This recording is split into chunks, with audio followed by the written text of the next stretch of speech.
Alright guys, welcome back to my channel project fitness में हूँ आपका दोस्त विक्रम। एंड आई नो बहुत दिनों के बाद वीडियोस अपलोड कर रहा हूँ and like you know due to some personal issues I was not able to upload my videos last week. And अगर आप नए हो इस चैनल पे तो please don't forget to subscribe my channel and also watch all my videos and share it with your friends as well. So guys, let's begin with today's vlog. Today we are going to discuss the 5 biggest workout mistakes, like you know, या फिर आप बोल सकते हो कि 5 ऐसी चीज़ें हैं जो कि आप गलत कर रहे हो जिससे कि आपकी ग्रोथ या फिर आपको रिजल्ट्स नहीं मिल रहे हैं. We are going to discuss 5 such like you know major components, like बहुत सारे हैं but the top 5 we are going to discuss today. So the first one is like you know don't overdo any training और any programme जो भी है आप programme कर रहे हो अंडर योर ट्रेनर्स या फिर आप किसी भी चीज़ से रिफ़र कर रहे हो तो डोंट ओवर डू इट. जैसे कि आप 10 या 20 सेट लगा रहे हो, ये ज़रूरी नहीं है कि मोर इज़ नॉट गुड, ऐसा कुछ नहीं है. Also you are not having any progressive overload during your workout. So for example अगर आप सिर्फ एक ही जो वेट है उससे ही वर्कआउट कर रहे हो तो वो आपको रिजल्ट्स नहीं देगा. You will hit the plateau. Second is inconsistency. I know like you know आजकल लाइफ इतनी बिजी हो गई है कि हमको कंसिस्टेंटली जिम में जाना बहुत ही मुश्किल होता है. But you have to make sure that you know at least 3 बार आप यू नो वर्कआउट करें, भले वो फिर होम वर्कआउट भी क्यों ना हो, but you have to keep on the consistency. Because अगर आप बहुत ज़्यादा बड़ा ब्रेक लोगे बीच में तो you will definitely not get the results. Third one is wrong form. Like you no आपका पोस्चर जो है आपके, अगर आप ट्रेनर्स के अंडर ट्रेनिंग कर रहे हो तो बहुत इंपॉर्टेंट होता है कि आपका जो पोस्चर है या फिर फॉर्म है ड्यूरिंग द ट्रेनिंग वो प्रॉपर होना चाहिए. Also the most important thing is warm up and the stretching. बहुत सारे लोग जो है वो वार्म अप नहीं करते. अगर आप देखोगे डायरेक्टली जंप करते हैं वर्कआउट मेन वर्कआउट पे, which leads to injury as well. और इससे अगर आपको इंजरी होगी तो आपका जो गोल्स है आपने सेट किए हैं वो और उनको अचीव करने में और टाइम लगेगा. Fourth one is ego lifting. Yes, so ये तो आपने बहुत सारे जिम्स में देखा होगा.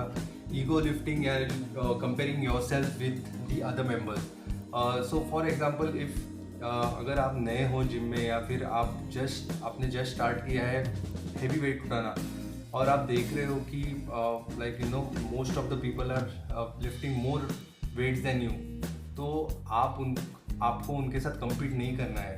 आपको आपका जो रूट है वही फॉलो करना है. आपको ईगो लिफ्टिंग नहीं करना है. क्या होता है ईगो लिफ्टिंग से कि आपका फॉर्म कॉम्प्रोमाइज़ होता है. आपका फॉर्म कॉम्प्रोमाइज़ होने से इंजरी होने के चांसेस ज़्यादा होते हैं.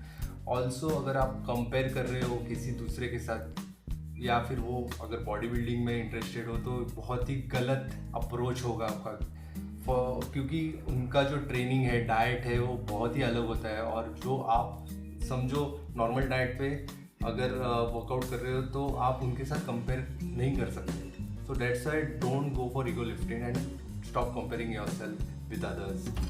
So the fifth one is the diet part. Very important कि आप क्या खा रहे हो, कितने अमाउंट्स में कौन सी मैक्रोन्यूट्रिएंट्स खा रहे हो. आप ओवर ईटिंग तो नहीं कर रहे हो कि चलो आज मैंने वर्कआउट किया तो आज मैं बहुत ज़्यादा खाऊंगा. तो ऐसा माइंडसेट नहीं होना चाहिए. आपका बहुत ही एक बैलेंस डाइट होना चाहिए ना. और you don't have to just depend on supplements लिए तो आपकी बॉडी बनेगी, ऐसा नहीं है. You have to make sure that you know you have a balance diet of wholesome food and the supplements as well. So supplements आप तभी लो जब भी लाइक यू नो आप डेली भी ले सकते हो, but whenever you don't have access to whole food तो आप तभी ले सकते हो. And don't overdo it. Like you know if you are starting initially you don't have to take each and everything like pre workout supplement, फिर like you know whey protein, then BCAA, then there are lots of like you know supplements in the market. So आपको पूरा जो है वो focus supplements में नहीं देना है बल्कि बैलेंस डाइट पे देना है.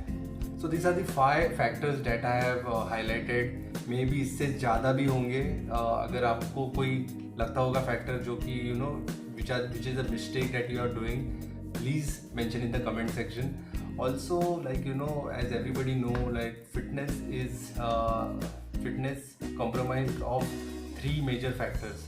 one is the training, second is the recovery, like resting period, and third is the diet. तो इन तीनों को हमने कवर किया है. And the most important thing is the consistency. So make sure that whatever you do, whatever program you follow, you have to be consistent. So this will help you get the desired results. So I hope you enjoyed this video. If you enjoyed it, please don't forget to like and share with your friends. Also, please don't forget to subscribe my channel. Till then, take care. Goodbye.